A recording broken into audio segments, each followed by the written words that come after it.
Hey guys, how are you doing? Okay, so there are a few things I wanted to discuss with the SVS weekend coming up. But first of all, if you like the video, please press on like um, and please subscribe. And our Discord channel is there on the description. If you like and if you want to be part of the conversation, please join our Discord. Okay, so today I want to talk about SVS traps, right?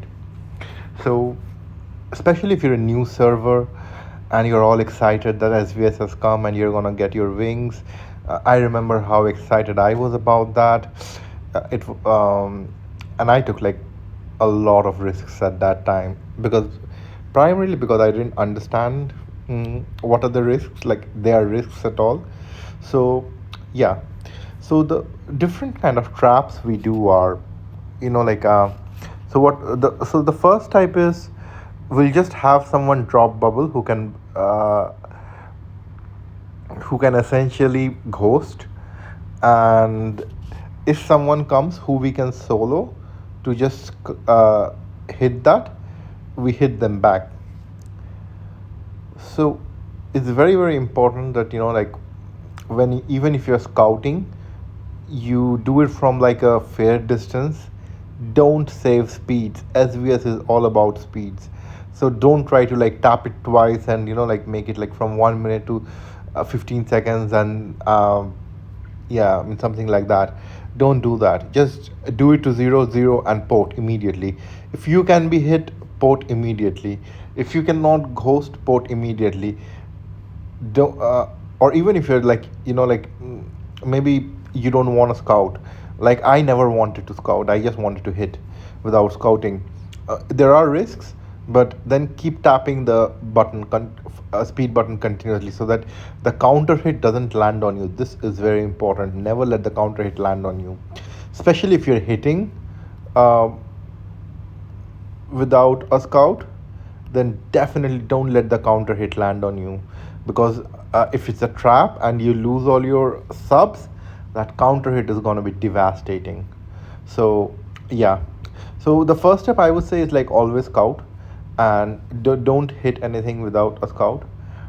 And yeah, I mean speed everything. Don't try to like don't try to save your speeds. You can try to save your speeds in Battlefield, but not in SVS. The second trap we would do is like we would probably reinforce someone. That's a lot more difficult now, because if the keep you're reinforcing doesn't have good debuffs, then you get hit by like your reinforcing army gets hit by a really really strong march, and you don't really know like what they will hit with, whether they go arch or ground or calves. So you don't know really what to reinforce with. Maybe if someone has a big ring capacity, we will do it like with 20-25 million, and no one's getting through that reinforcement. But it's still very risky. So now if you're reinforcing, just make sure something that like if you're doing it in like a 4B 5B guy, and or like even a 9B 10B guy, make sure that there is enough siege there.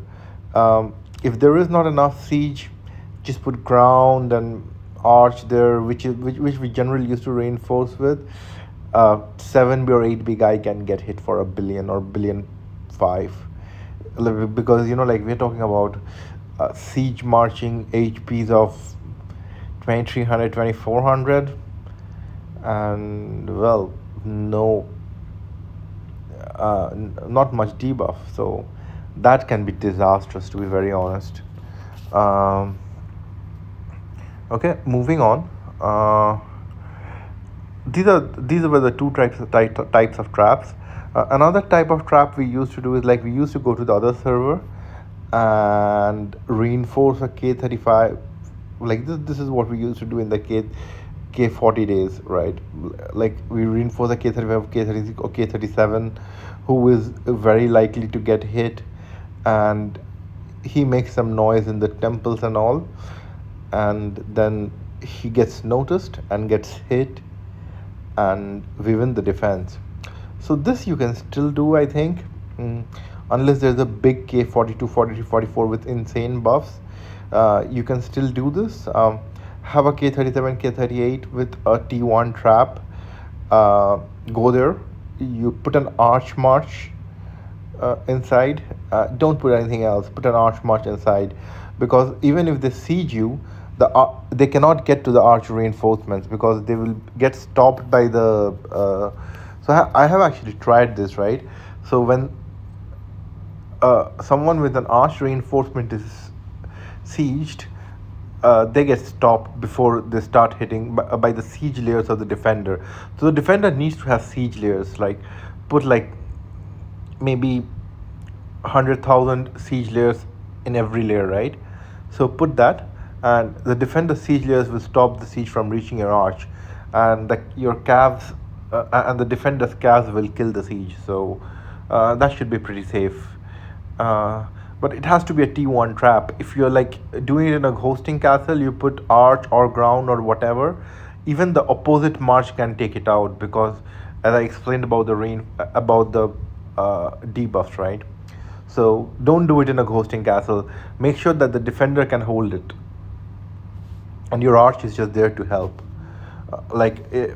Your arch is mainly there. If he grounds, your arch will kill a lot. I know it sounds weird, but remember the ground has to reach the arch. Till the ground reaches the arch does a lot of killing. So if he grounds, your arch will hold up. If he calves, your arch will do the most of the damage. If he range will splat anyway. So yeah, so these are the three main types of traps. There is always a port swap. Be very careful of that.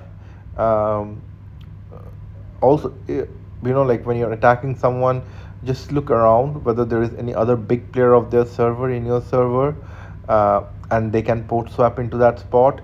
Also, if you are doing the port swapping, make sure they don't have a hotspot on, right? Like port swap, I mean, these days a lot of people port swap into hotspots.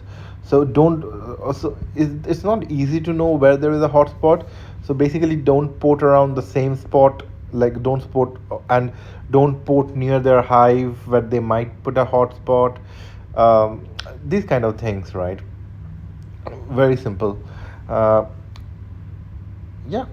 And again, always scout. This is super important, right? Like unless you're like someone really big and you don't really care and your boss will take everyone out, if you're a mid-sized player, always scout, especially because of the counter hit. And the last tip is, don't make too many T4 sieges.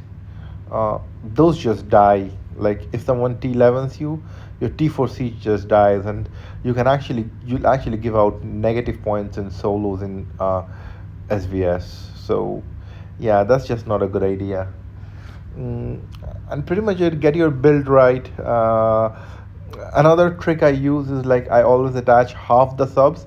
I don't attach all my subs. Like when I'm afraid of being counter hit, I keep half of my subs in, right? So mostly like I will check like which subs, like if I'm worried about getting hit by uh, if I'm worried about getting hit by range, then I'll keep the range attack debuff subs in, and I will attach the other subs. This is important, and especially if you're hitting a lower keep as a K40 plus, you probably debuff them without your subs also. So no point getting them killed. And if you do attack with all your subs, as soon as your march comes back, port immediately, and just make sure your subs are alive after that, right? Use revival stones to revive your subs, or have a bookmark in your server so that you can port back immediately. Like you speed into the hit and then come back. Don't stay there. That can be very costly. Okay, all right, guys. I hope you enjoyed. Thank you very much for watching, and if you like it again, do subscribe and do join our Discord. The link is in the description. Thank you very much, guys. Bye.